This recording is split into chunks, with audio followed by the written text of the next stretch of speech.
Hey folks, thanks for joining us for the webinar tonight. I want to thank you for being on time. We are about 1 minute to the top of the hour, and we're going to wait that 1 minute just to make sure we don't start before people come in. We did tell people it was going to be at a certain hour, so obviously I'm going to honor that. But I'm also going to honor you by starting on time if you're here already, and we're not going to wait for people to enter the room. We're just going to get started. So we do have a few housekeeping matters I'll address while we're waiting for the clock to tick here. First and foremost, I would encourage you, and I know that this is something all people hosting webinars tell you, but I would encourage you to get a piece of paper and a pen and be prepared to take notes, because even though you can go back and watch this or listen to it again, there are certain things that we may talk about that would save you time by not having to go back and find it. And so I want to encourage you, where I'm going to giving you some titles of some books that you might want to write down, and just some other little tidbits of wisdom, just small things that you might want to write down, might not be worth going back and trying to find it on the replay. So, all right, it is officially time to get started. So let's do that. Now, my name is Glenn Garnes, and I am the founder of Small Business CEO, and today's webinar is entitled The M3 Factor in Small Business. We'll talk a little bit later about what that means and why it's important to you. That might be the first note you want to take, though, is the M3 factor, the letter M, the letter 3, the number 3, factor in small business. So let's talk a little bit about what you can expect to see and hear on this webinar today. For one thing, I'm going to do everything I can to be as succinct and clear and quick as possible. I'm going to try to stay on track here, no tangents. I like to give you as much information as I can pack into this time. And I don't know for sure how long it's going to take us. I just would love to keep this under an hour, so we will not be here all day and all night. With that in mind, today we're going to be talking about giving you the essentials for small business owners. This applies whether you are a startup, an early stage company, or a mature business. The things we're going to share with you here will help to enhance your ability to create what you want with your business. Once we go through what I consider to be the essentials, we're going to then have an opportunity for you to ask questions. There is nothing more important in my mind than for people to have the opportunity to get the questions that they have answered. Those are usually more important than what we've come prepared to share with you. So I do allocate a significant amount of time to questions when people have them. I want you to know that at the end of this chat that we're having, this conversation that we're having, we are going to extend an invitation to you to join Small Business CEO if you have an interest. And that invitation is going to be on a very preferred basis. So I would encourage you to stick around to find out what that is. And again, whether you decide it's for you or not, I want to encourage you to get out of the habit of deciding to do something or not do it based on whether you just as a knee-jerk reaction to it being offered. Smart business people, they do evaluation. They do deliberation, and they make decisions based on information. So I want to make sure you get the information you need to make an intelligent decision about whether Small Business CEO may be a good fit for your business. I'll be the first to acknowledge it's not going to be Mecca for everyone, but you won't know if it'll work for you and your business until you find out what it's all about. But before we get to that point, we are going to share some information that would help you understand the value that we've put together in the Small Business CEO organization. The last thing we're going to do is we are going to make available some free resources to you. Now, these resources didn't start out free. These are resources that people have paid for over the years from a variety of different directions, a variety of different things that we've done in the past, and we're simply making them available to you for free. So there's a real monetary value to these things, and that monetary value is probably in excess of $147 minimum. So if you stick around till the end, I'll tell you how you can get those things. And again, those will be our free gifts to you regardless of whether you decide to join the organization. Now, before we get deep into the M3 factor in small business, I do want to kind of reach some common ground with each of you on what it means to be an entrepreneur. A lot of people throw that word out there, and I think that probably less than 50% of the people who do really understand what it means to be an entrepreneur. There's actually a distinction between being a small business owner and an entrepreneur, but when we use the word entrepreneur, when we use the word small business owner, we're using it synonymously. But for our purposes, let's talk a little bit about the characteristics of an entrepreneur. So in my personal experience, both in terms of the people I know, my own entrepreneurial endeavors, and the people who have mentored me in business and in entrepreneurship over the years, entrepreneurs are creative thinkers. They're visionaries. They're people that are very solution oriented. They have an eye for seeing how to solve problems, mostly how to solve problems for other people. And those then become products and services that form the foundation for their businesses. They're also opportunity seekers. And by that, I mean they're always looking for a way to have an impact. And if they can't find a way, then they create the way. So they're opportunity creators as well. They're restless in a lot of ways when it comes to this stuff. Looking for ways to improve the quality of life for others becomes a passion at a level that, just consumes us sometimes as entrepreneurs.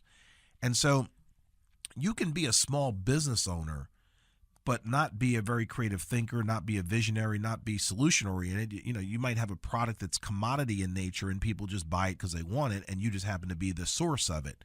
But if you have crafted your business based on, making a deliberate attempt to solve a problem for people, then that starts to lend more towards the side of entrepreneurship. Now, let me be clear about something. Neither one of these is more important than the other. If you own a grocery store and the problem you're solving is making groceries available to people in their neighborhood, that's fine. There's nothing wrong with that. It's not a judgment thing. I just want you to make sure that you understand, so that if you have a desire to truly embrace entrepreneurship, you get a chance to experience it through being a creative thinker, being a visionary, looking for solutions to problems, and seeking opportunities actively. And then, of course, being patient and persistent in your business.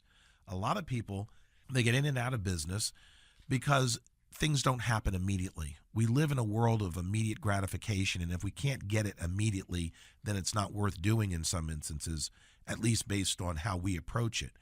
So I want you to understand that being an entrepreneur means you can be restless and patient at the same time. Restless in your effort, but patient in allowing those efforts to yield and bear fruit. And of course, the last thing that I find is a true characteristic of entrepreneurship is we are open to change. We may stick with our mission, but we're open to changing the method by which we reach the mission. And that's important. We're going to talk about that in the context of some books I'm going to recommend for you later. Now, what is the M3 factor in small business? Basically, this is a shorthand way for me to express three very important M's in business and in entrepreneurship. The first is mindset. And we're going to talk about the important role that mindset plays in anything that you do, whether it's business related, career related, whether it's just life. Your mindset really is a starting place, a foundational principle, or a foundational location in your head and in your heart for where you will ultimately end up. The second M is for mentorship. We're going to talk a little bit about the value of mentors and the importance and how you should be using the resources that can come from mentorship to enhance your ability to achieve more and to do it more quickly. And then the last M stands for momentum, or represents momentum. We're going to talk about some different ways that you can create momentum in your business. And I'm going to tell you right now, the things that we're going to talk about here are not sexy. I'm not going to be revealing any magic bullet or any secret sauce that would just rub it on and it makes everything better.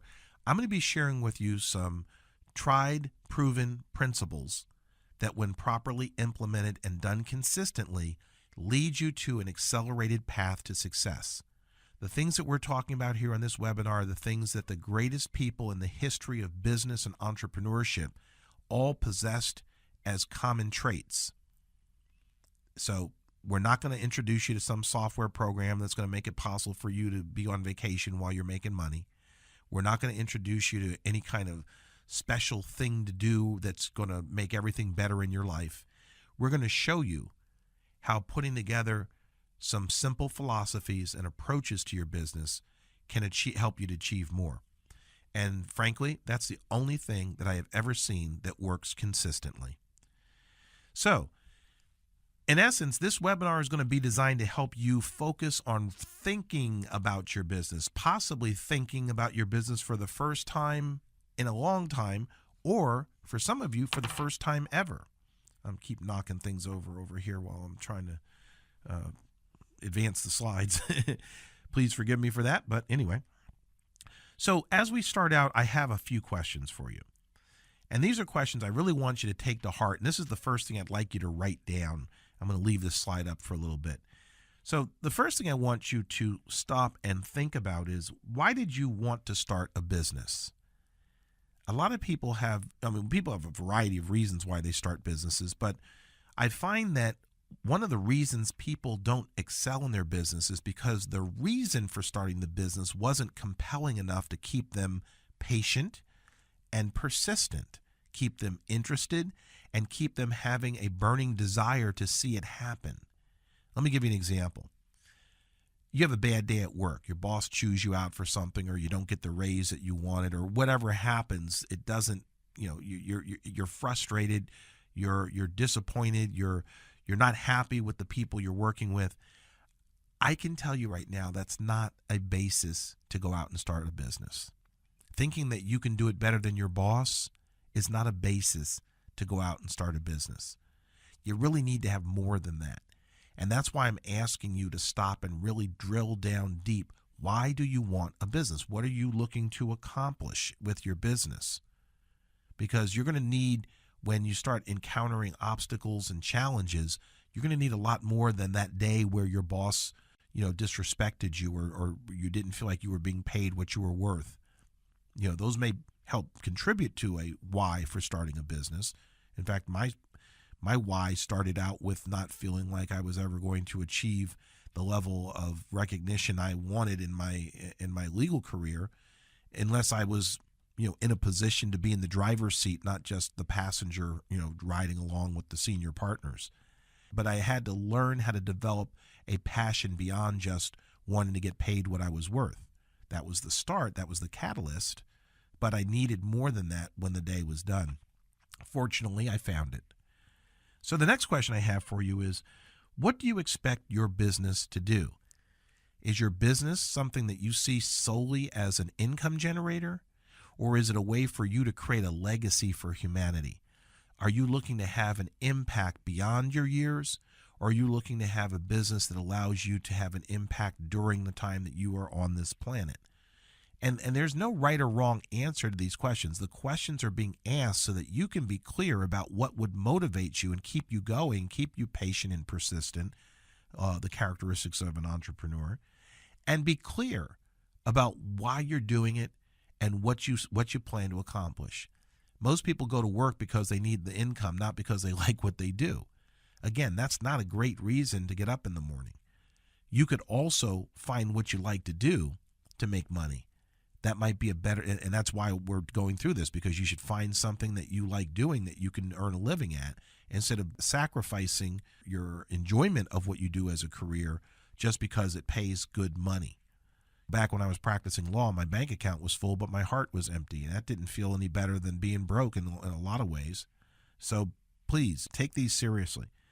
The next question I have for you: how do you want to impact others? What do you want your business to do to impact others? Are you looking to provide a solution? Are you looking to educate people in a way that allows them to reach their full potential? Are you looking to make life easier for someone? How do you want to impact others? By the time you think through some of these questions we're asking, I think that you'll have a very good foundation for why you want to be in business. And if you don't find that the answers to these questions are giving you a higher level of excitement about being in business, it might be time to reevaluate whether a business is your best vehicle for what you're trying to accomplish. So let me ask the last question on this slide, which is, do you want to sell your business or just close it when you're done? The reason for that is that you definitely approach your business differently when you're simply looking to have it be a business that you do during your lifetime. A lot of professionals do that. Accounting firms, lawyers, doctors, when they retire, the practice or the business goes away. and that's fine. But entrepreneurs that are outside of the profession, and some of the professionals too, they can actually convert their business into an ongoing asset that gets transferred to someone else but still generates recurring income for them. So you should be thinking about that now, especially if you are brand new to business. But even if you've got a mature business, it's not too late for you to think about how you would like to transition out of that business on your term. Now, these are all great examples of how taking the time to stop and think about your business, stop and think about what you're trying to accomplish, can make it easier for you to be excited about what you're doing. If you're entertaining for the first time the fact that, wow, I didn't think about my business living beyond me and that it might be something I could sell to somebody else, now all of a sudden you've got another reason to invest the time, energy, and money into building that business up, creating equity in it so that somebody else will want to pay you a premium to acquire your business because you've just saved them years of time, energy, money, effort, etc. by being able to have a turnkey solution for them. That's why people buy franchises, because they don't have to start from scratch. Someone's already got a system, an approach, a marketing process. All they've got to do is step in and follow, connect the dots, so to speak. You can have that same effect with your business if you put the right systems in place and make it easy for someone to step into your shoes and take it over for you versus having to reinvent the wheel themselves on their own. Let's do a few more questions here. Right now, I want you to think about, and this is a different place for the questions, but I want you to think about, if you had a challenge right now, who could you turn to for help? Who in your circle of influence, who do you know, who you could turn to for help, whether that was advice, financial support, their own time, energy, and effort? Who do you have in your circle of influence that you know you can depend on when the chips are down to come and help you when you're in need? Do you have a mentor? At least one. A mentor is somebody, and we're going to talk about this in a bit, who actually has the ability to shorten your learning curve by sharing their experiences so you don't have to go through all of life's experiences to learn something and to accelerate your pace of advancing your goals. So do you have a mentor? Now, a mentor does not have to be a formal business coach or life coach. It doesn't have to be someone that you're paying. You might have multiple mentors, and we're going to get into that a little bit later. But the point is, the question you should be asking yourself is, who are your mentors? Do you have mentors? How do you position yourself to learn more? In other words, what are you doing on a regular basis, preferably on a daily basis, to learn something new that advances your goal in your business, your goals in your business on a daily basis? Whether that's picking up a book, whether it's learning about a new software program that helps you to automate processes in your business to be more efficient. Whatever it might be, what are you doing to constantly educate yourself and position yourself to learn more? Where do you go when you need answers? That's a big one. I can't tell you how many times I get people that didn't know where to go to get the question answered, so they just did nothing. That does not make sense. If you have a question, there's always a place to go for an answer. The only question is where you're going. So I would say to you, be sure that you answer these questions for yourself, and the answers themselves will reveal how quick or how serious you're taking your business, or where there may be some gaps in what you're doing. And maybe that might be where you're struggling in your business. If you don't have a strong network of people to help you, that might be a reason why you're struggling. If you don't have a mentor, maybe that's why answers to questions come harder for you. You have to go through trial and error because someone couldn't steer you around the roadblocks by answering a few questions. So these questions are serious and important, and I ask you to sit with them and answer them intelligently and with a degree of seriousness. You should probably go back and do this after the webinar, but go through and just jot down real life answers for yourself to each of these questions. Now, I'm going to spend a little time here giving you a little background on me, and I always like my background to be relevant to what we're talking about. This is not a pat on the back, and you're going to see from what I share with you that this isn't a matter of me beating my chest and talking about how great I am. This is a matter of sharing with you some of the things I think we likely have in common, some of the experiences that I've had so that you can determine where you can learn from me, and to give you an idea of what the road to entrepreneurship looks like. So first and foremost, I'm 56 years old, about to turn 57. I'm married with 4 children, and I'm a retired business attorney. Happy to be retired from the practice of law, but loving every minute of entrepreneurship. I love technology. I've always been a technology geek my entire life. From a kid, I used to have all kinds of gadgets and electronic gear, and I was an amateur radio operator, a CB enthusiast, mostly because I love the concept of all that electronic stuff and figuring it out. I have a passion for learning myself, and I also have a passion for teaching, which is one of the reasons I do these webinars and one of the reasons that our organization, Small Business CEO, focuses on ongoing, continuing education for entrepreneurs. Now, my story is not unlike most people's stories. I have had sporadic success with things. Frankly, I have struggled when I failed to pay attention, and I've done better when I started listening to my mentors. I used to allow myself to be attracted to what everyone calls, or affectionately calls, shiny objects. I was attracted to fads and trends and the fastest way to do something and the new magic bullet. And I would find that those magic bullets never hit the mark. And it became a disappointment. It actually distracted me. It drained my energy. And that also caused frustration. The increasing frustration then reduced my enthusiasm for my business and my patience and my willingness to be persistent. So I experienced a lot of ups and downs.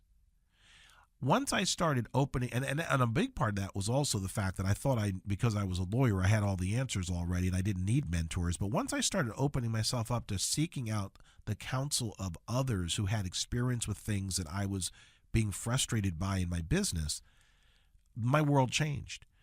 I started shortening my learning curve. I started doing things the first time and having them work, not because I was doing better, but because I was doing what somebody else that was better than me at it was doing. So mentors are a key. I modified my approach to my business by being more open to the fact that I needed to focus on my mission and not be as vested in the method. In other words, my goal was important, but the roadmap to getting there needed to be flexible, because not everything that you do is going to work. And you can't allow that to deflate you. You have to be rerouting and adjusting your GPS to get you to where you want to go. But you never give up on where you're seeking to go if it's worth going in the first place. And the combination of those things, changing my mindset, being introduced to mentors who I was open to their teachings instead of thinking I had all the answers, that started to accelerate my success, and it regenerated my enthusiasm and has kept me on a path to achieving my objective, which is now to help small business owners and anybody who wants to invest in themselves through personal development, self-help education, to access the resources they need to do that and to be more, do more, and have more in their lives. So that's my story. I have one more thing I want to share, and we're going to talk about that now. I have published a couple books, some of which are part of the Small Business CEO program, and we'll talk about some ways that you can get access to these. I created a program probably about 12, 14 years ago now called Referral University. It was a program teaching people how to engage in better results or get better results in relationship building in business, for referrals, for ideas, for help and support and inspiration from their colleagues. All of that was a function of business relationships. And the reason I'm telling you that is because that is a hallmark principle for me. That's frankly how you create momentum in your business. We're going to get to that and go into greater detail on that in a second. But my point in saying that to you is that I started off very early after leaving the practice of law in educating. And that education started at at least post law practice with Referral University. I then wrote a book called The Small Business CEO Guide to Business Networking. I'm actually in the process right now of combining the teachings from that ebook and from Referral University into an online course that will be part of the Learning Center for Small Business CEO shortly. And you can expect to have access to that as a Small Business CEO member.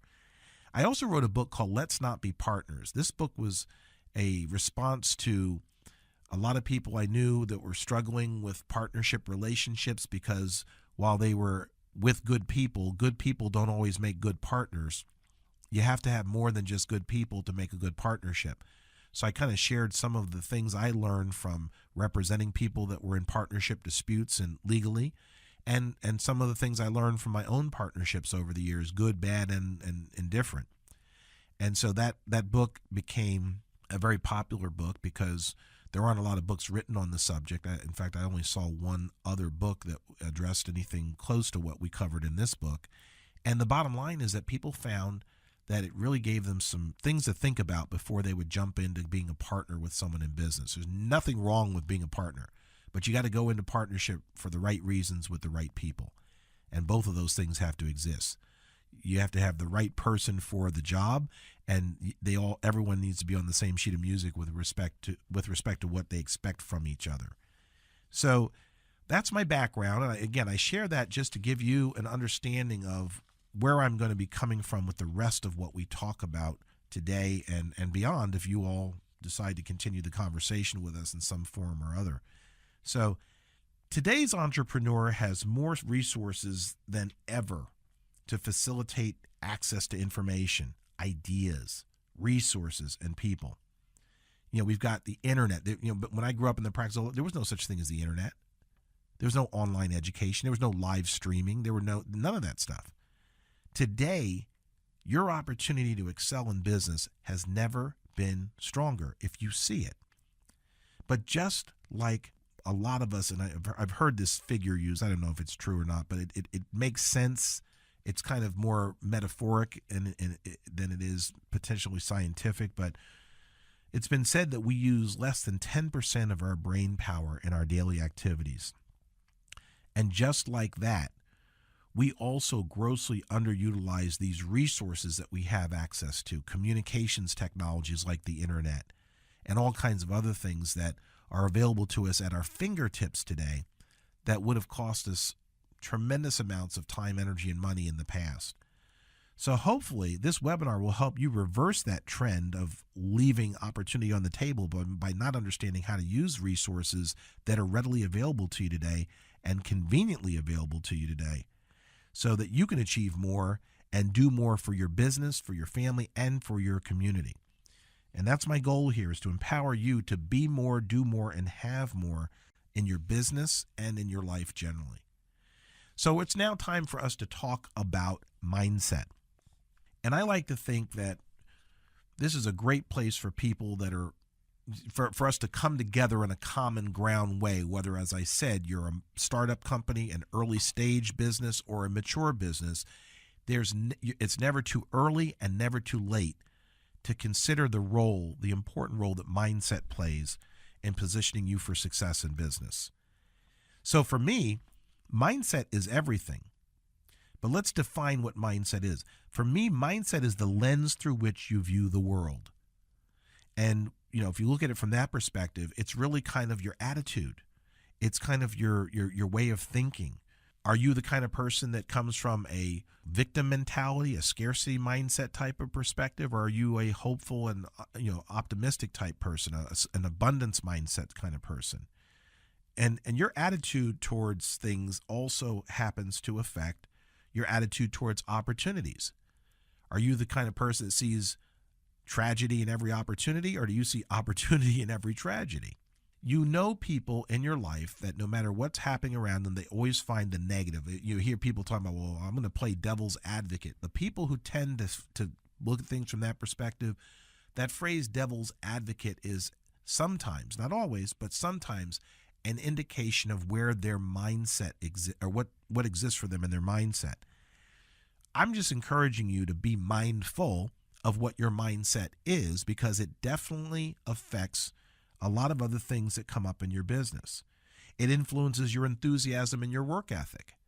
If you're not excited about your business, then you're less likely to take the time to go in and be efficient about getting things done and following through and following up. If you're the kind of person that's just kind of going through the motions, and hoping that that's going to make a difference because what you're doing doesn't excite you at every level in your being, then you're going to achieve less than someone who really doesn't need any motivation at all to get up and get things done. Your mindset helps or hinders the attraction of resources. Let me give you an example. If you've ever been to a business networking event, you can sometimes tell who's serious about their business and who isn't.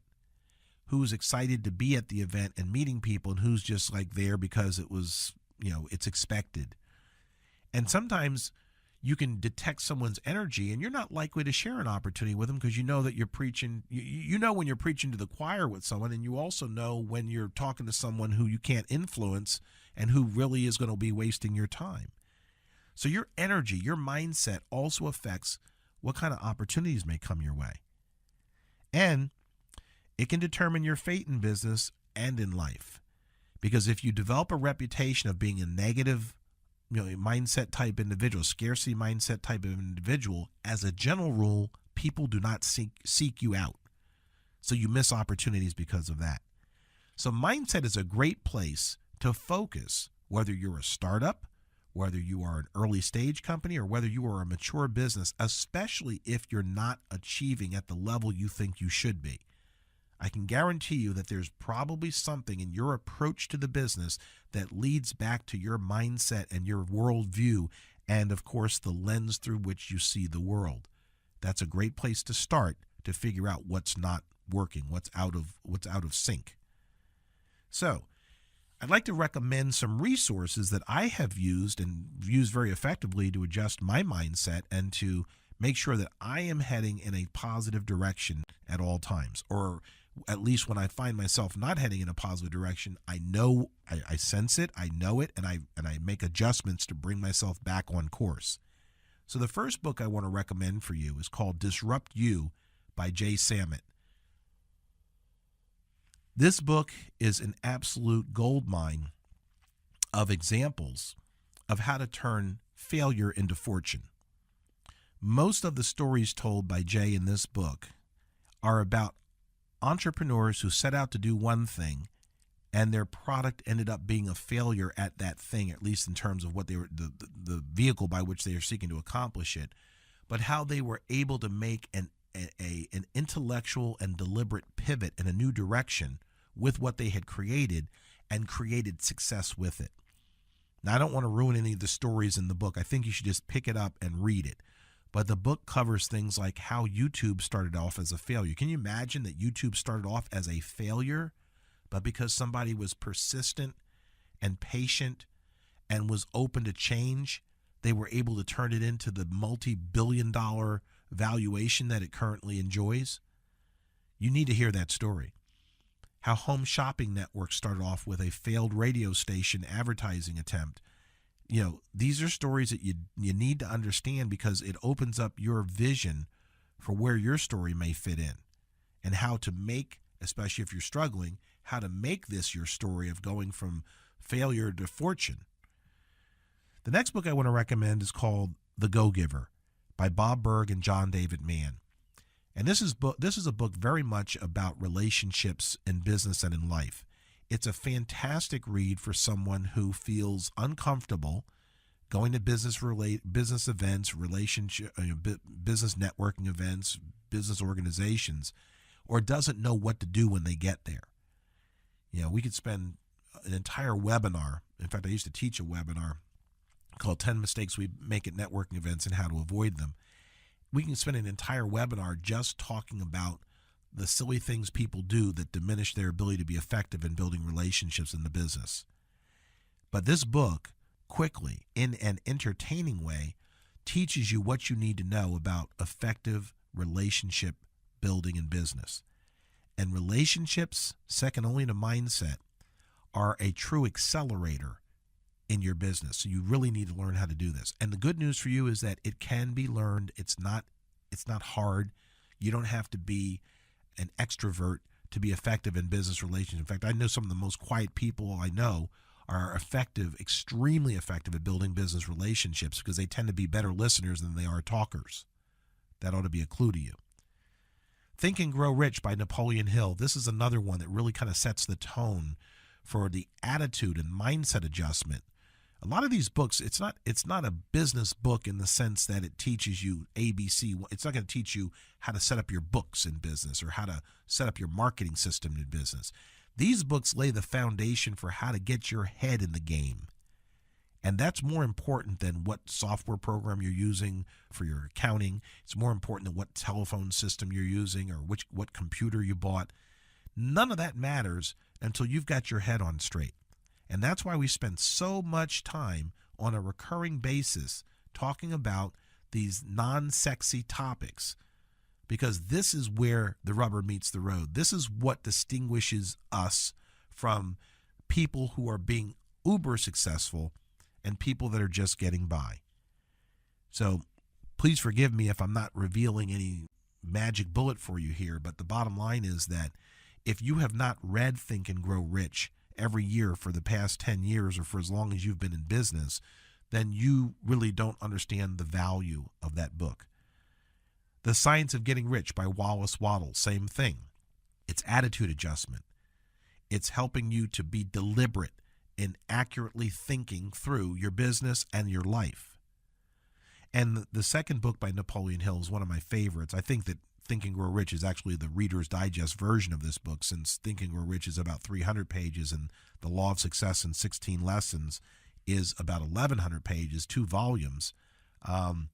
Anytime something is condensed, something's been cut out. I like to know everything, not just the stuff that somebody decided was most important. So The Law of Success in 16 Lessons. In that treatise, Dr. Hill studied and evaluated the most successful business people during the Industrial Revolution in the United States. He was introduced to these people by Andrew Carnegie, his mentor. Andrew Carnegie commissioned him to work for free to study the most successful people on the planet. And all he did was give them letters of introduction so that they would sit down and allow Napoleon Hill to interview them over a period of about 20 years. And from that exercise, talk about patience and persistence. From that exercise, he distilled down into 16 principles the common characteristics that each one of those business owners possessed, and was able to determine that their success originated from mastering the majority of those principles. Now, I can't think of a better book to read if you are just getting started in anything, including life. But if you're not aware of it, you wouldn't know to seek it out. So now you know. Now, if you're not succeeding at what you're trying to accomplish, it's not the world's fault. It's your fault for not doing the homework. And then another resource that I think will be helpful to you, especially if you, at the end of this webinar, take advantage of the offer that we're making to give you the freebies, is our daily mindset meme.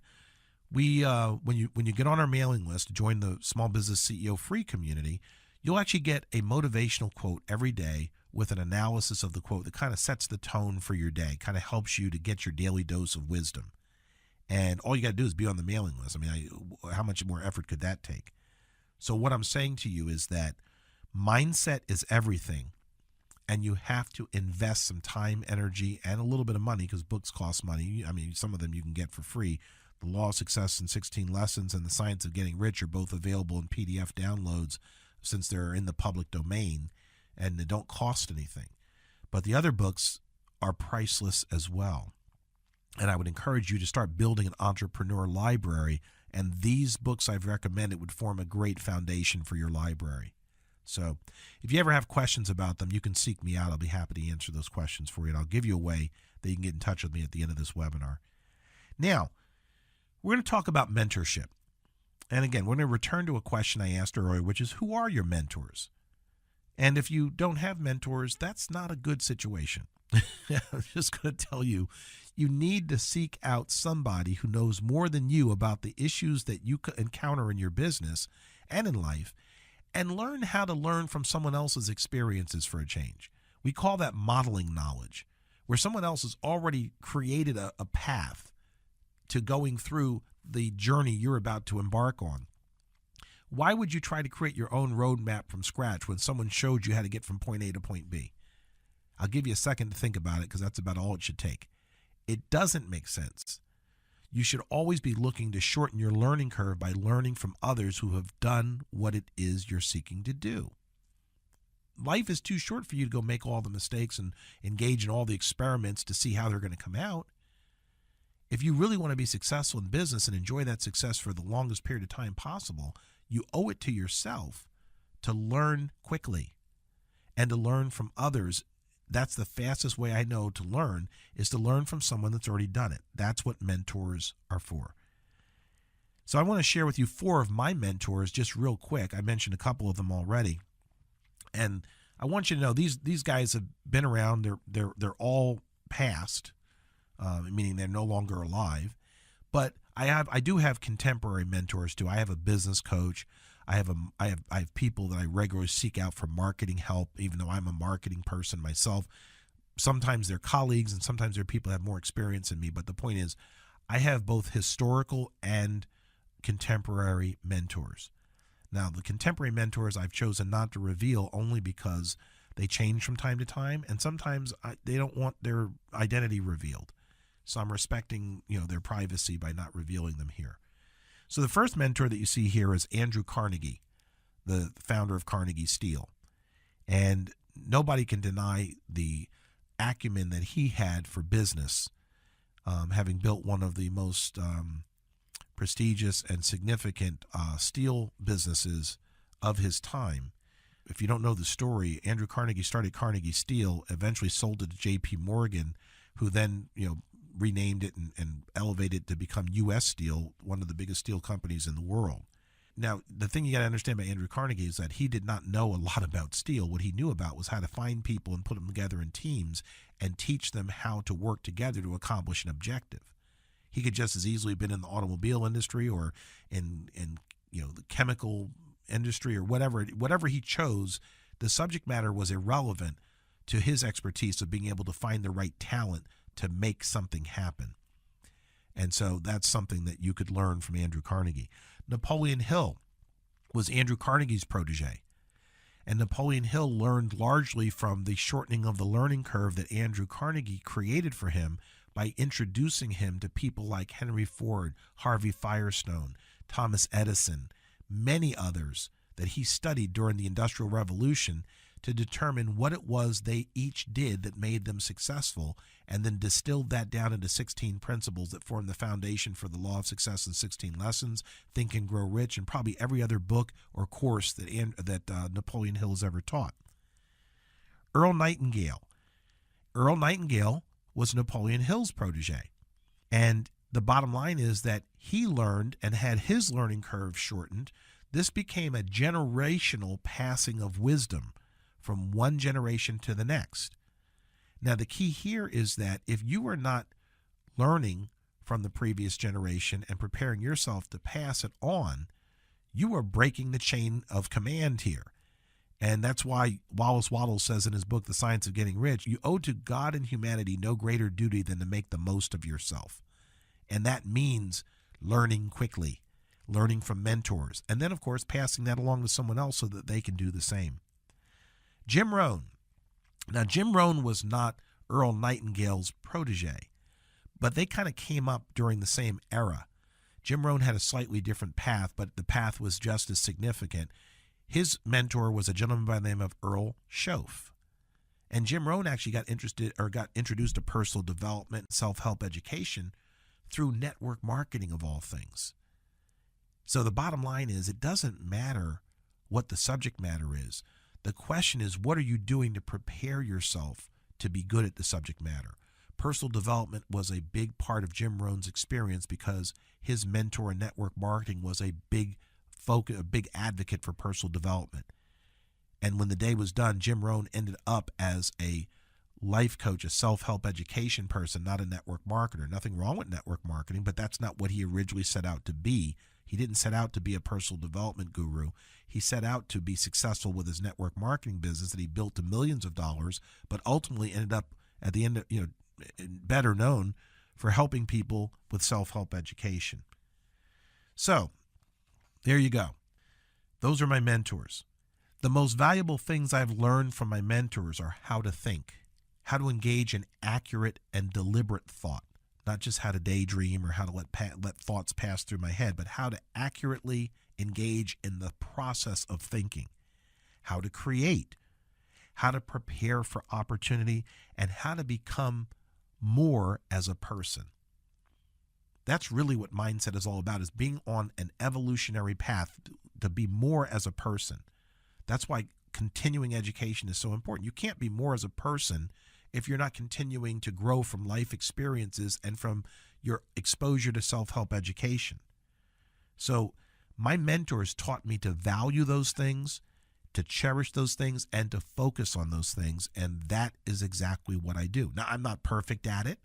I got my challenges like everybody else does, but I'm aware of them, and I'm transparent with myself and with others about them, and I'm constantly on a path to get better at them. Now, a lot of people can't say that. I don't want you to be one of those people, which is why I'm sharing this with you in the first place. So mentors can shorten your learning curve, and that's their main role. They can be paid or free. If someone takes you under their wing and is willing to answer your questions at no cost, that's a good thing for you. But don't underestimate the value of also having business coaches and life coaches for whom you compensate for their time. Mentors also help you take a deep look into your business, a deeper look into your business, and get you thinking about some of the questions that come up, that, like the ones I asked you at the beginning. A lot of ways, those are some of the questions that my mentors asked me over the years. What are you trying to do? Why are you doing this? What are you trying to accomplish? You could have done anything to make money. Why'd you choose this? Those are all very important questions. So conversations with mentors are huge. And of course, they cause you to think before making decisions. We have a tendency to react emotionally, to engage in impulse shopping, to do things without giving any serious deliberation about why we're doing them. Mentors cause you to slow down and think before you act. And one of the things my mentors showed me was that sometimes it's important to slow down if you want to speed up. I didn't understand that until they started explaining to me, by taking the time to stop, think, and plan, but not be static or not be dilatory in moving forward, but just taking the time to have a plan would accelerate your pace. It's kind of like it's like being in a race where nobody knows where the race ends, but you stop and think about where you're going, even though people kept driving. Now you've got a better path to get there, so you get there ahead of them, even though you stopped to think about what you were trying to accomplish. That was worth the price of admission for every moment I've ever spent with a mentor. And because you are engaging in accurate thought and deliberation when you make choices, it gives you greater confidence when you move forward with your choices that you're on the right path. So many people go into things half-heartedly because they don't know if it's going to work.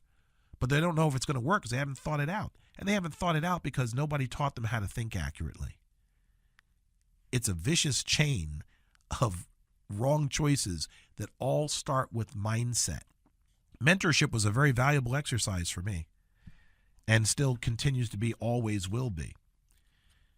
Now we're going to turn our attention to how to create a momentum in your business. And there are a number of ways to do that, but we're going to talk mostly about creating momentum in your business through the associations that you have. Some of them with mentors, some of them with colleagues. Some of your colleagues will be your mentors on things that they've got more experience with than you do.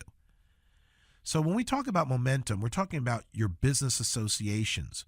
We're talking about how you're introducing your brand to the marketplace.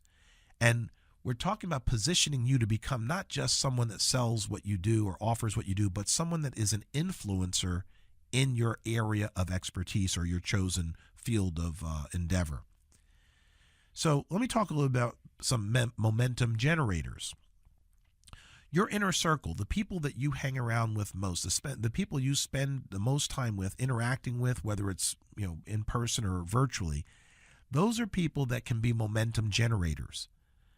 I had a gentleman earlier today that is out here promoting Small Business CEO as furiously as I do. He's posting it all over his LinkedIn page, and everywhere he goes, he's talking to people about Small Business CEO. He's one of my right-hand people, and he's part of my inner circle, probably the most important person in my inner circle right now as it relates to what I'm doing with Small Business CEO, and he is definitely a momentum generator. He gives me a heightened level of enthusiasm for what we're doing, but he's also putting his own sweat equity into helping us to get the word out about the organization. So he's definitely a momentum generator. Referrals to customers, resources, and information. Those are momentum generators that largely come from the people you know, which is why relationships are such an important focus in business. When we expect for people just to make referrals, but we underestimate the value that they might give us an idea, tell us about an article that might make a difference, or give us some other information.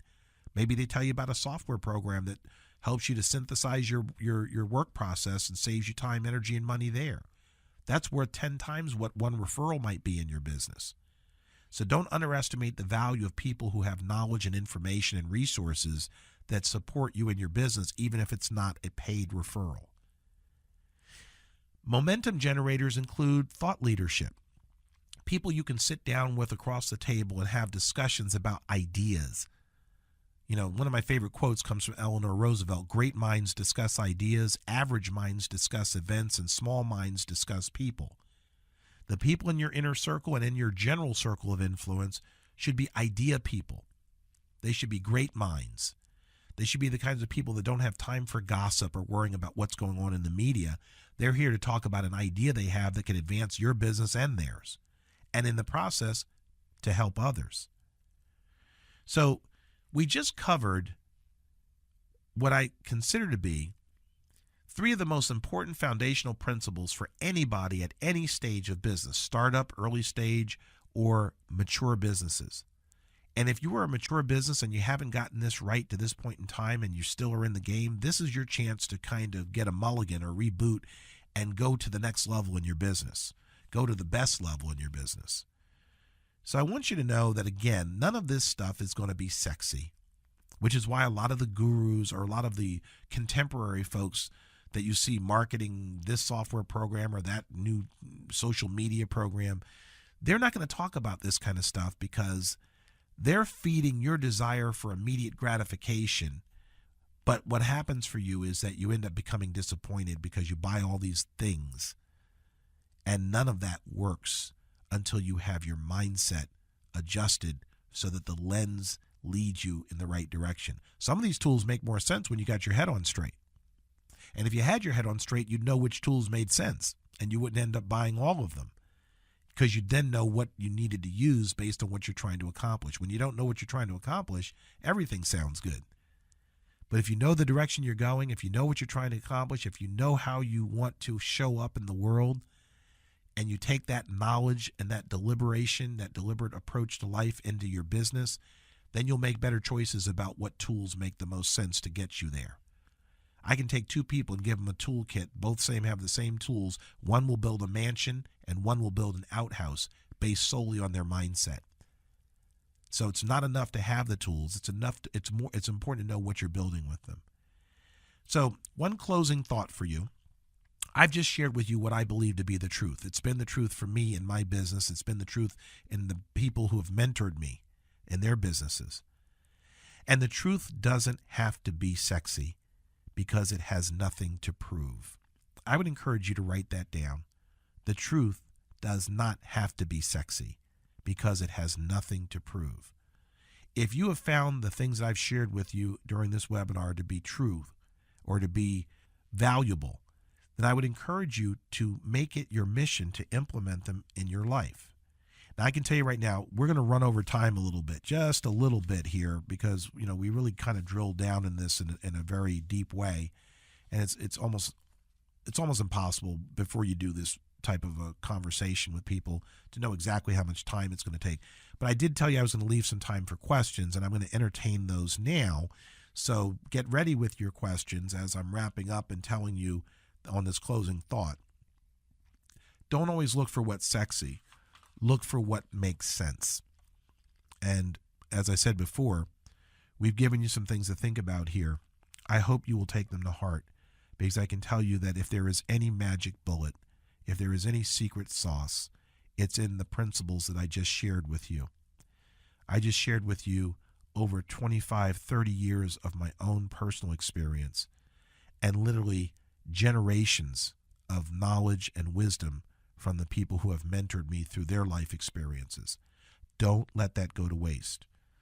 All right, let's take a look and see what some of these questions are coming in here. I appreciate your asking and being patient and waiting this long to get your questions answered. And for those of you who did decide to wait around and get your questions answered, good for you. I know now that I'm talking to the right people based on who's asking questions. So thank you for that. So, Rhonda asks, how do you get unstuck when you feel things aren't moving in your business? Okay, that's a recurring theme, Rhonda. I can tell you right now that happens a lot for a lot of people, is that we reach plateaus, just like if you were working out. You reach plateaus in your business and you need something to kind of push you over the top or experience a breakthrough. My personal feeling is that if you take the time to read a book, to talk with a mentor, to just step back from the thing that has you stuck, you will find that reading a book or talking to a mentor will stimulate ideas. We're always conditioned to look for these magic bullets instead of embracing common sense. And so I want you to understand that if there is a magic bullet out here, learn how to think for yourself and set your own sail. And the best way I know how to do that is when you're reaching a roadblock and you feel that you're stuck. The best thing that you can do is to pick up a book, even if it's a book you've previously read, because sometimes the passage of time and the accumulation of life experiences since the last time you read that book can sometimes give you a breakthrough that you didn't see the first time or the second, or even the fifth time you've read the book. I've read Law of Success in 16 Lessons every year for the past 18 years, and the last 14 years, and the bottom line is that I get a different message from it every time I read it.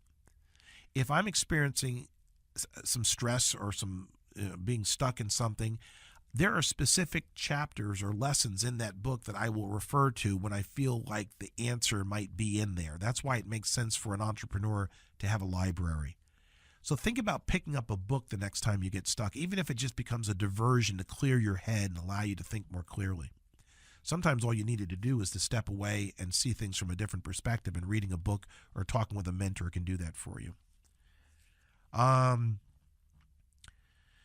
Michael asks, what's for sale at the end of this webinar? Okay, Michael. All right, so here's the tongue-in-cheek answer, since you were being tongue-in-cheek. I hope you were being tongue-in-cheek. I can't see your face, but nothing is for sale. But there is an opportunity for serious business owners. And don't forget, there's some goodies I promised you at the beginning of this conversation. There are some goodies that are actually free, but nothing is for sale. I'm going to extend an invitation for you to become part of our organization so that you and I can have a conversation more consistently. Hopefully, I will be able to serve as your mentor and you will serve as mine, and we can work together to help each other and support each other in building our businesses to be what we want them to be. How's that for an answer, Michael? What's for sale at the end of this webinar? I mean, there's always something, right? So, you got to know that someone's going to be inviting you to something where there's going to be an investment, and it either makes sense to you or it doesn't.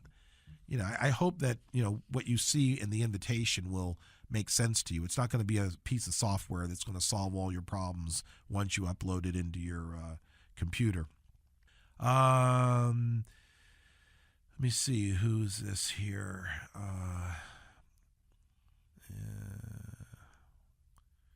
Tamara. I think I'm pronouncing Tamara. It could be Tamara. I actually know it Tamara. This isn't the same Tamara, but if it's Tamara, I apologize if I'm pronouncing it wrong. But if you're new to business, what's the best place to start?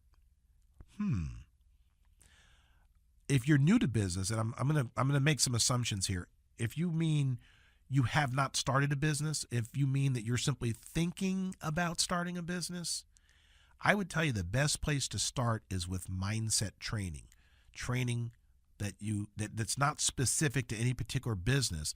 It's actually specific to what you're about to embark on, which is a decision to become a business owner. I would tell you to get some mindset training around success mindset, motivation, things of that nature, to put you in the right framework to receive other information that you might start accumulating as you start reading some of the stories of other entrepreneurs. I would tell you to read the book Disrupt You by Jay Samit, because that gives you an insight into what other entrepreneurs experienced as they were getting started. Because every one of those stories was someone that was essentially just getting started with something new, and it didn't work out exactly the way they planned it, but they were able to convert it into something that did work after taking a look at what the response from the market was. So yeah, I would tell you Disrupt You would be a great place to start.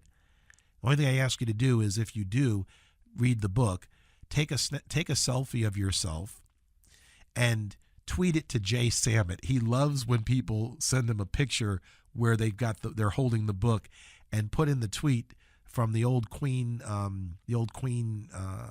album cut, Another One Bites the Dust. Put in there, dent, another one buys the book. Sorry for my singing prowess, it leaves much to be desired. But that's kind of something, that little running joke I have. Anytime I've recommended the book to people, I always tell them to send Jay a little missive like that, just so he knows we're thinking about him. He's a really good guy to be connected to, by the way.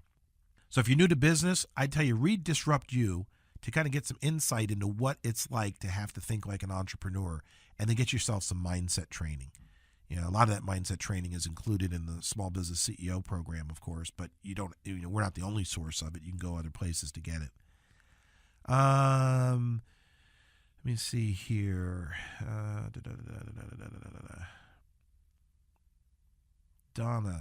All right. I'm struggling to get people to see the value of what I offer in my business. How can I be more effective at marketing my services? Wow.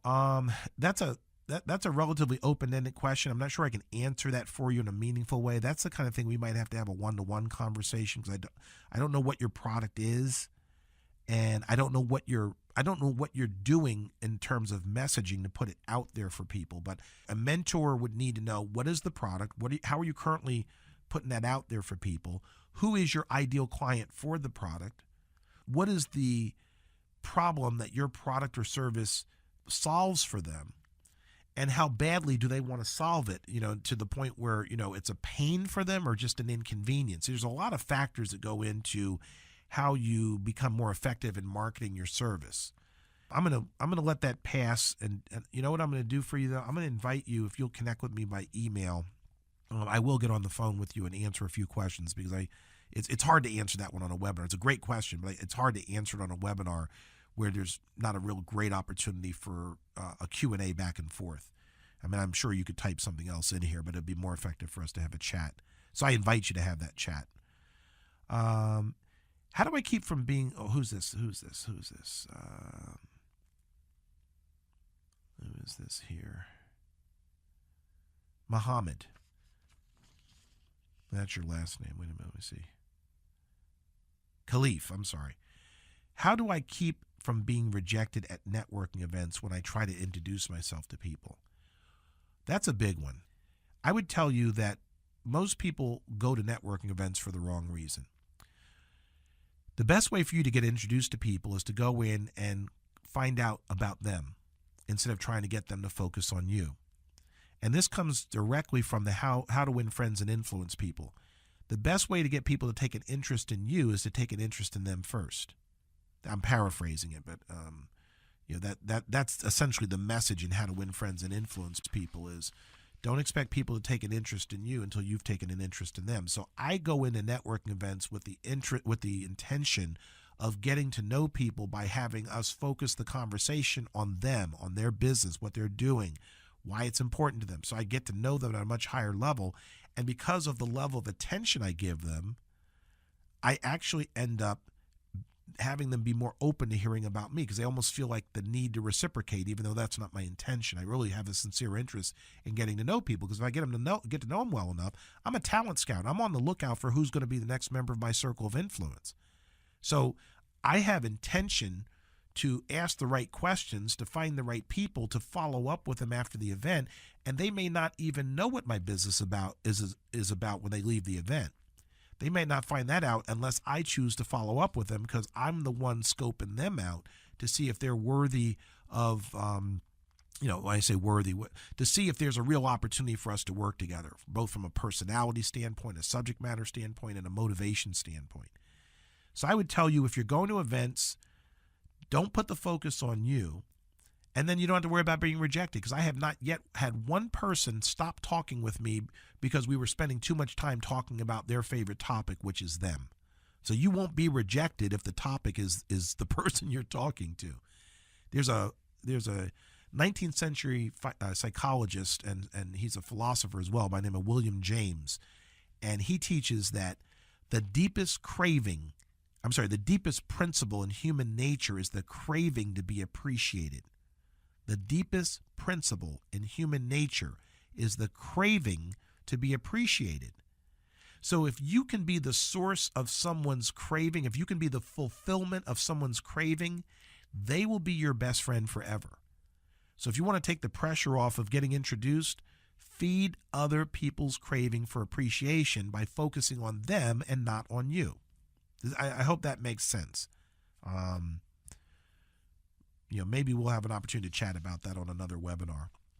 That's actually what the Referral University program and the Small Business CEO Guide to Business Network in the online course will be about.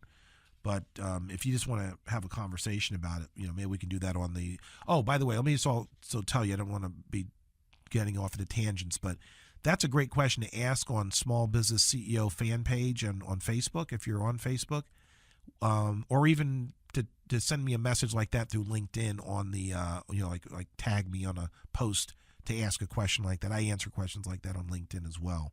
So whether it's LinkedIn, Facebook, or some other way, if you want to ask that kind of a question of me, I'll make a commitment to make sure I answer those. Let me see. I got time for like maybe 3 more questions here, and then we're going to move on real quick. Let me see. Who is this here? Gina, are business referral groups a good value? Gina, the short answer to that question is that they are definitely a good value for certain people. I have found over the years, and I used to be a member of a very well-known, and I won't mention them by name because I'm not trying to play favorites here, but a very well-known business referral group. And I have to say that results can be sporadic with referral groups for all kinds of factors that have nothing to do with the concept of a referral group. So let me just tell you this. Yes, they can be very effective. They can be incredibly effective. But what determines whether they'll be incredibly effective is these factors. Who's in the group? Okay? It's usually less about the company or the organization, and it's more about who's sitting around the table with you in the group, which goes back to the quality of your circle of influence. I mean, that's all a business referral group is a group of people who are supposedly influencers with each other and are helping each other to get referrals. So you have to be in a group where people are taking that seriously and where they're taking you seriously, because they may be taking the group seriously. And I've seen people go into referral groups and everyone gets referrals except them because they're perceived as not having the right mindset or not fitting in. So I can tell you right now, when you go out to look at a referral group, you need to be very sure that you meet with each and every member of that group before you make a commitment, to make sure that they're comfortable with you, you're comfortable with them. Some of these groups, they will just have like the welcome committee or the interview committee meet with you. It might be 2 or 3 people. I would tell you to meet with every single person. Visit the group and meet with every single person. Because if you're going to invest $400, $500 a year to be in the group, spend 90 minutes a week in the group meeting, another hour traveling to and from it, you better be sure that you're with the right people. But if you're in the right group with the right people, it can be very effective. I find that certain industries do better than others with business referral groups. Not all industries excel with a business referral group, but there's so many factors in that I can't really tell you the general answer is yes, it can be effective.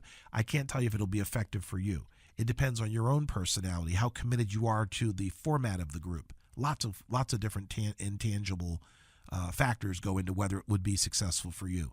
I had success with it. And frankly, there were times where I had more success and less success because I changed businesses, and some businesses did better in it than others. Some people in my group were less able to refer me based on what I was doing, and so that affected the quality of the engagement. So I hope that answers the question. I talked on that a little while, but the other thing is, those of you that are sitting here listening to all these questions, you don't even ask a question, you're still benefiting from the answers, because you might have thought about a referral group, or you might not have thought about one. Now you know that that's on your radar, and you might want to investigate it. So either way, just by being a fly on the wall and hearing the questions other people ask, you are educating yourself and benefiting.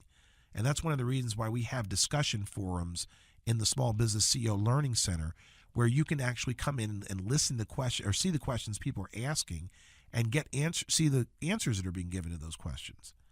So don't assume that just because you didn't ask the question that the answer doesn't apply to you as well. Okay, this is a different Mark. Mark P. What's the best way to approach prospects without sounding salesy? Well, I would tell you by not making it a focus of a sale. I know that sounds kind of crazy, but I think it kind of goes back to the other question that was asked about not being rejected and struggling to get people to understand your value. I find that the best way to interest someone in what you're doing is to ask more questions and to listen more and talk less.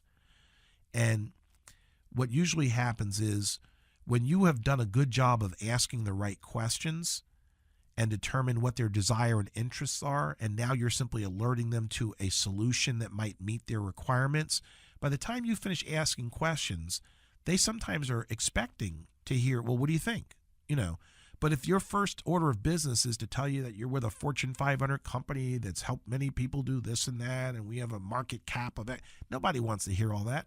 What they want to know, if they want to know anything at all from you, is, do you have or do something that can help me be more effective at what I want to do? Why don't you just find that out on the front end? What do you want to do? What are you trying? What are your goals over the next 10 days? What are you trying to accomplish? What do you need in your business right now? That if you ask those kinds of open-ended questions and let them talk, it's almost like they're inviting you to then give them a suggestion. And sometimes the suggestion might not have anything to do with you and what you sell. You might be able to recommend a colleague, which takes all the pressure off of you, because you're not sounding salesy. When you recommend yourself, you're sounding salesy. When you recommend a colleague, you're giving a testimonial. And people respect you more when you're giving a testimonial for somebody else, and then all of a sudden they take a greater interest in you. So that's one way to do it. All right, we got time for one more. This one comes from Sam.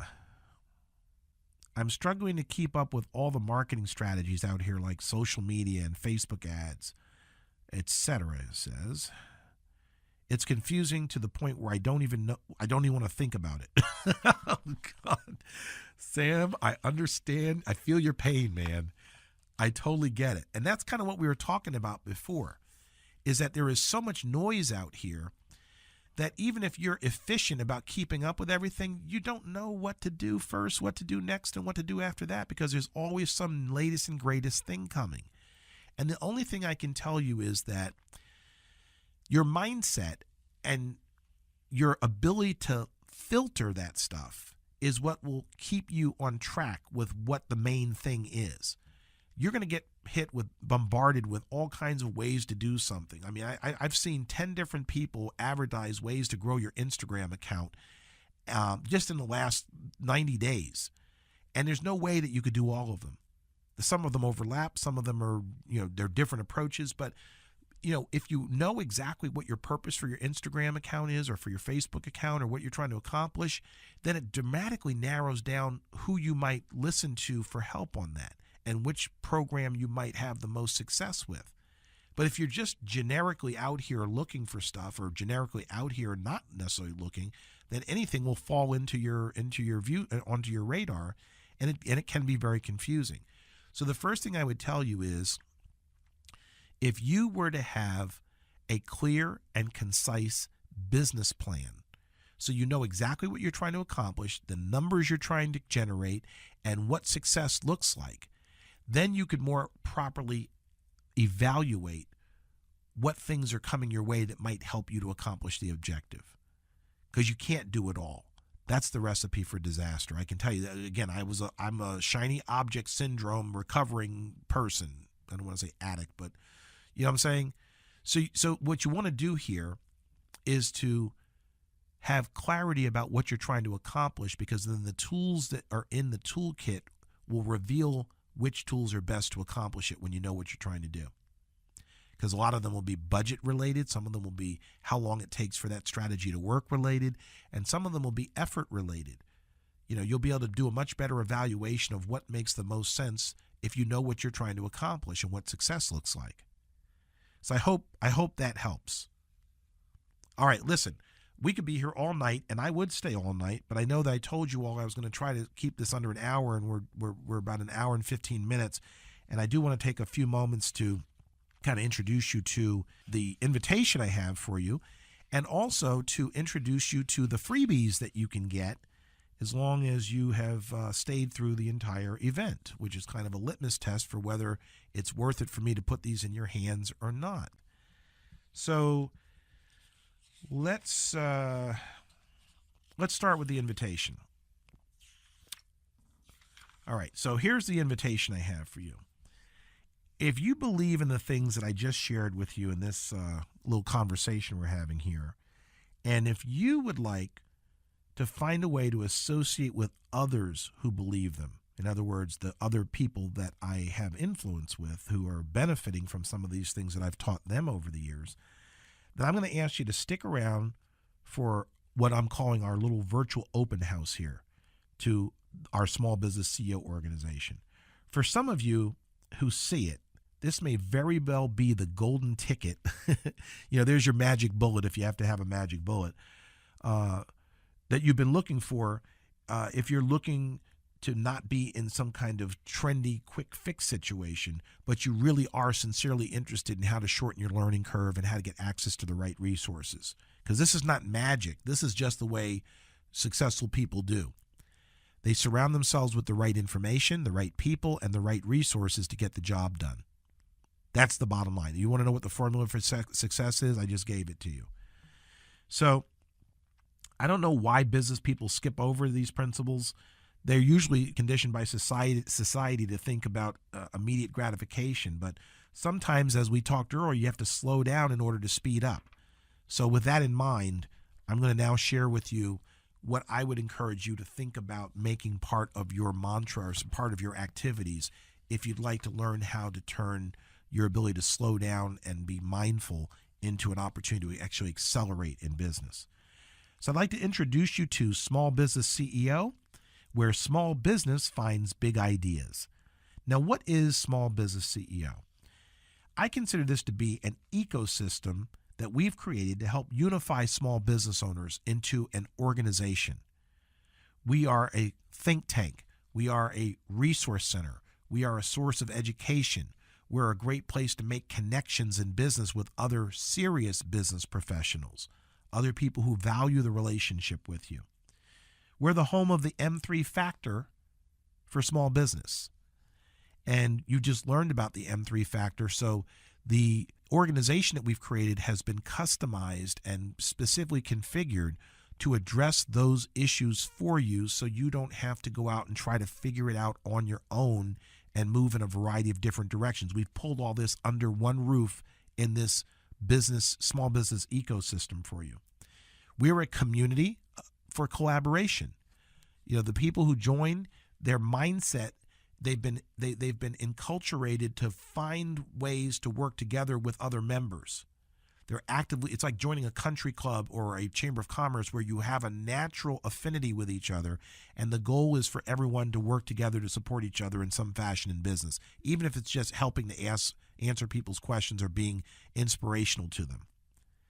Now, if any of you have been in business or you're about to go into business, there is a traditional way that I consider to be old school, and let me tell you, there is nothing wrong with the old school way of doing things. It's just a matter of what you are most comfortable with. So let's quickly go through that. You could join a chamber of commerce and get access to quality people who may be a good source of mentorship or a good source of connections and other things. There's no denying that can happen for you. You can be in a business referral group as we've discussed. And that can be very effective depending on your industry, your commitment, and the people you have around you. It's always about the people, though.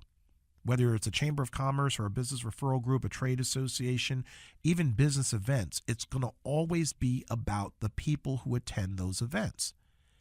What I have found, though, is that most people are looking for a way to get quality access to people, information, resources, and mentorship without spending every waking moment of their existence doing that. Now, I don't think it is misleading to tell you that chambers of commerce, business referral groups, trade associations, business events, and trade shows all involve a rather significant investment of time. And that's fine as long as you're willing to make that investment.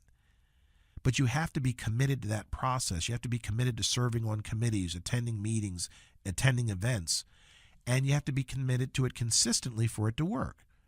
So if you're willing to make those commitments, the traditional way can work for you. But I'd like to now show you what I consider to be the future of small business and the future of business connections and the future of access to the right information and the right people. And this is what we call the M3 factor in small business. So I want to start you off with the introduction to Small Business CEO TV. The reason this is important is because it's one thing I know that none of the other organizations that I mentioned to you have the ability to offer you. I'm not aware of any chamber of commerce, any business referral group, any trade association that has its own TV network where they interview each individual member about themselves and their business and then put that out there for people to be able to see and get a quality introduction to both their community, both customers, and to colleagues. And that's why we do it. Small Business CEO TV was designed specifically to focus on telling your story, both your personal story and your business story, to humanize you to the people you're seeking to serve and the people you're seeking to have influence with, your colleagues. So we actually do a one-to-one interview, and you can either come into the studio here in Laurel, Maryland, or we can interview you remotely. It doesn't matter. Either way, we get to tell your story about you and your business in a way that inspires other people to want to get to know you and heightens the potential for them reaching out and wanting to become your client, your customer, or your colleague at least. The second resource that we make available as part of the M3 factor is to make it simple and easy for people to get connected to you. So we give you a one-page website. This is truly a full one-page website on our website that's linked to our member directory. We'll come back to that in a minute. But the one-page website is structured to get people in front of the most important information for them to know about you on an initial introduction. It's the best way that I have found to put your best foot forward on an initial introduction. So it organizes your email address, your telephone number, your virtual business card that I'll circle back to in a minute. And it makes it easy for you to direct people to what you want them to see first. If they were to Google you, they might pull up 5, 6, 7 things about you, profiles all over the place, and they might not even be organized and in harmony with each other. But by sending them to your one-page website, they'll get an opportunity to see the most important information you want them to know about you first, and they'll also get a chance to see your TV show episode. So imagine that. Someone goes to the member directory, they click on the map, they find your profile, they see all your contact information, they can quickly determine what you do, and they can watch you be interviewed so that they get to know you better. After they see your TV show episode, there's a very important section of your one-page website that tells them in 3 sentences or less what you do, who you want to do it for, and who is a good connection for you. Now, if you're looking for someone to take an interest in you, the best way to do that is to be clear and quick about it. So having a one-sentence description that describes who you are and what you do and who benefits from what you do, describing your ideal client in 1 sentence or less, and then letting people know I'm looking to get connected to this type of business professional.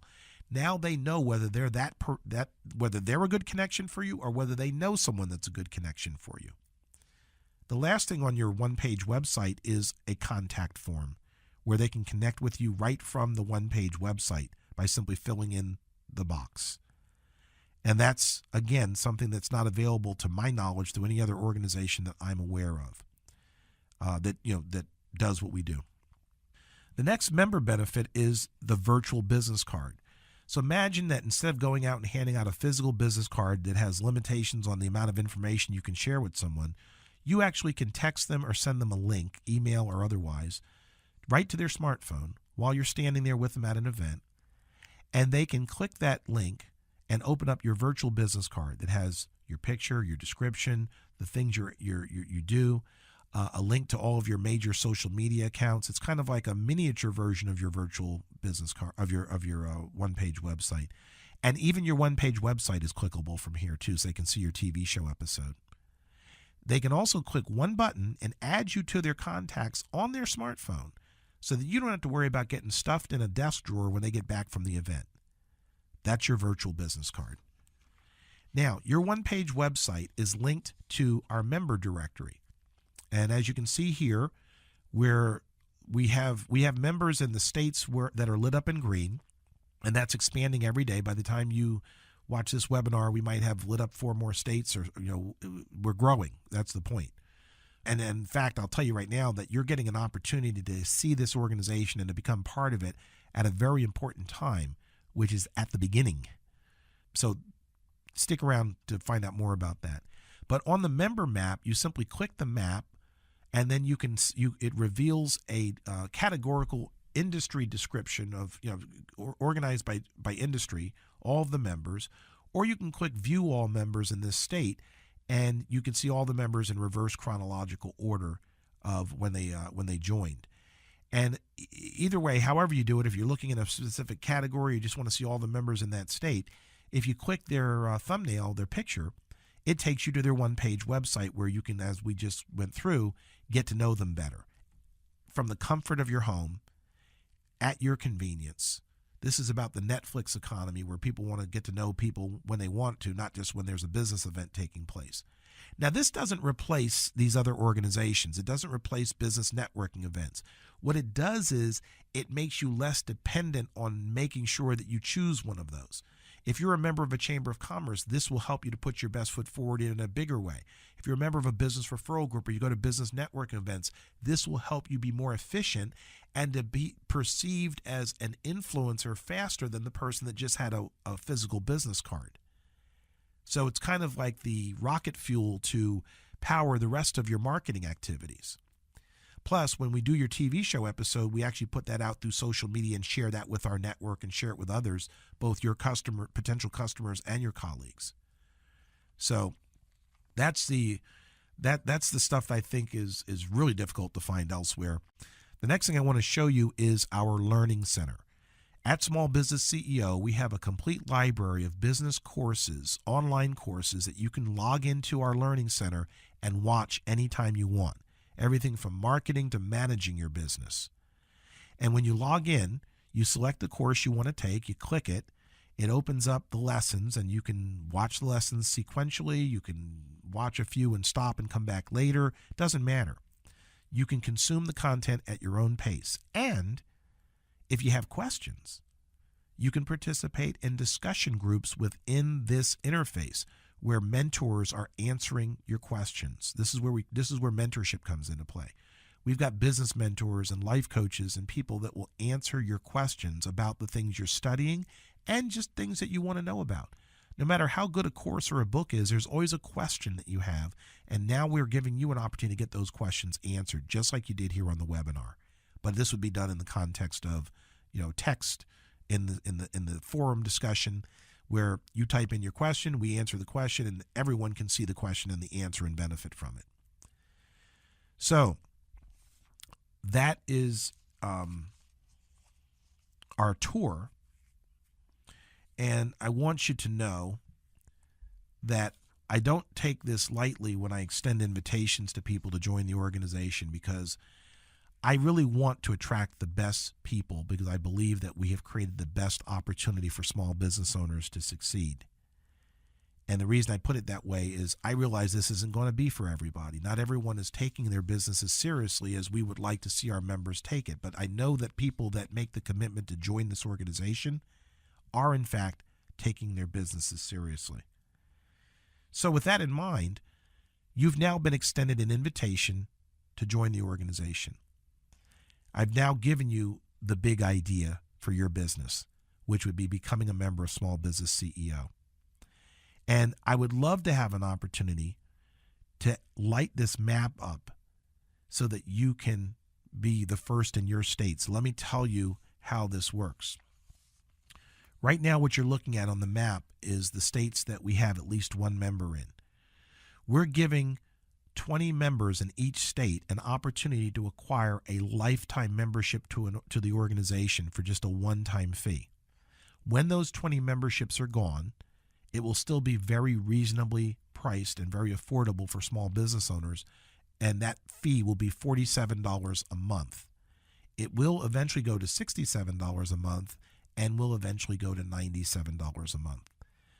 Now, the monthly memberships, if you get in when it's $47, you'll never pay more than $47 a month to keep your membership active. If you get in when it's $67, you'll never pay more than that to keep your membership active. If you get in when it's $97, you get the idea. You get a price freeze guarantee on the monthly membership. But we've got a better opportunity for people who are visionaries, true opportunity seekers, people who have the patience and the persistence to have stayed with me this long. And we are about to wrap up, so thank you for staying around. We're going to give you an opportunity, if you're serious, to acquire a lifetime membership to the organization, one of those first 20 memberships in each state, for just a one-time fee of $497. That means for less than what people will pay monthly for a full year, you can pay now and never pay again. Now, I can tell you right now that that is an extraordinary value if you compare it to any other organization you can join. I'm not aware of any business referral group. I'm not aware of any chamber of commerce. I'm not aware of any trade association that has a membership fee that is one-time in nature. Most of them range between $300 to $500 annually, and then you still have to pay to go to events, trainings, etc. You have to pay for meals at your business referral group meetings. There's nothing wrong with all that. I'm saying there's a rather substantial investment of both time, energy, and money in all of those things. But if you have an opportunity to acquire a lifetime membership, gives you access to the Learning Center, your virtual, your TV show episode, your virtual business card, your one-page website, and the ability to make quality connections with other members permanently, that is an incredible value, which is why we're limiting it to 20 people in each state. By the time you watch this webinar, those 20 memberships may have been spoken for in your state. I don't want you to be disappointed because you can still get in and become a member at the monthly rate, and it's still an incredible value then. Obviously, we didn't create this organization thinking that the $497 offer was the only thing that made a value for people. We just want to populate the map as quickly as possible so that our members have as many people as possible right from the beginning to get connected to and start sharing information, ideas, resources, referrals, etc.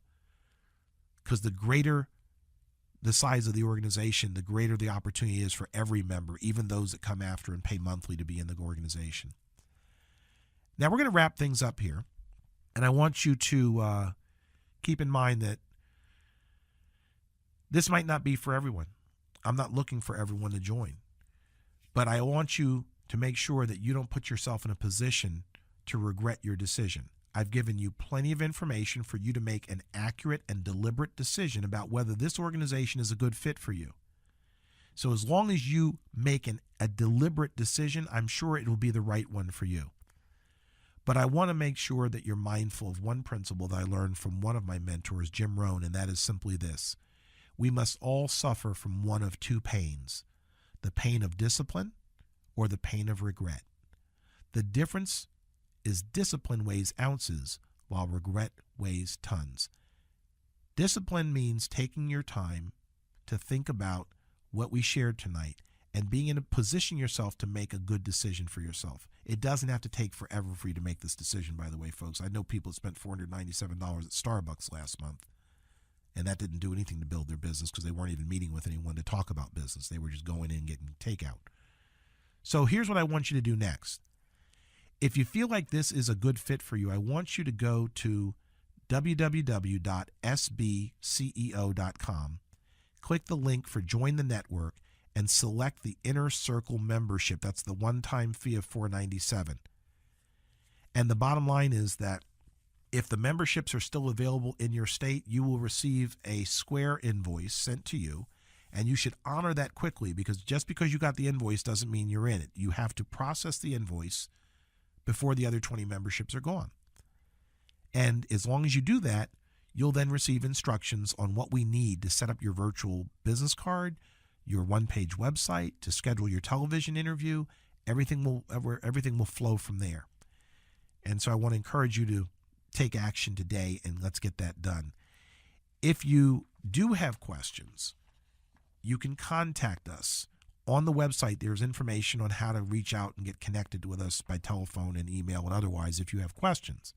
But get those questions answered quickly, because as I said before, there's a lot of people seeing this opportunity in your state, and you don't want to have the options change because you took too long to get your questions answered. So that concludes our official conversation about the M3 factor in your business, small business. I'd like to now let you know how you can get access to the goodies I promised. So let me tell you what the goodies are, and then I'll tell you how you can access them. So goodie number one is our business plan blueprint. We're going to share with you a form that allows you to follow a simple 3-step process to plan any action you wish to take in your business. Everything should have a plan. And this form will make it so simple for you to plan out your course of action that you'll wonder why you never did this before. The second thing you're going to get is the Entrepreneur's Reflections daily reflection sheet, which gives you 5 things to think about. These are not hard things to think about, by the way. That 5 things to think about during the course of your day that will completely shift your mindset into what it needs to be for you to be looking through the right lens in your business. Each of those forms also has a short 5 to 7 minute mini webinar that will give you clear and concise instructions on how to work with each of those tools. I'm also going to be giving you the digital and audio version of my coveted book, Let's Not Be Partners. Because of all the resources out here, I know that this is one that there just aren't a lot of resources on. There aren't a lot of books on this topic. There aren't a lot of online courses on it, which is why I'm creating one. But for the time being, I'm going to give you the book, the PDF version of the book and the audio version. It was originally 2 CDs and a physical book that sold for $30 as a unit. And I'm giving that to you as a thank you for taking the time to check us out and to join us on this webinar. And now also you'll be able to get the daily mindset meme. That means that every day you're going to get an email with a quote that allows you to start the day off with the right mindset.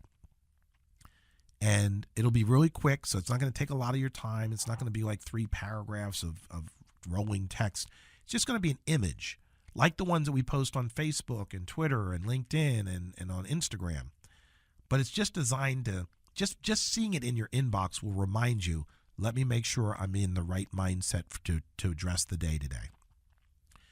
Now, the way that you're going to get all of that is by simply going to www.boldneweconomy.com.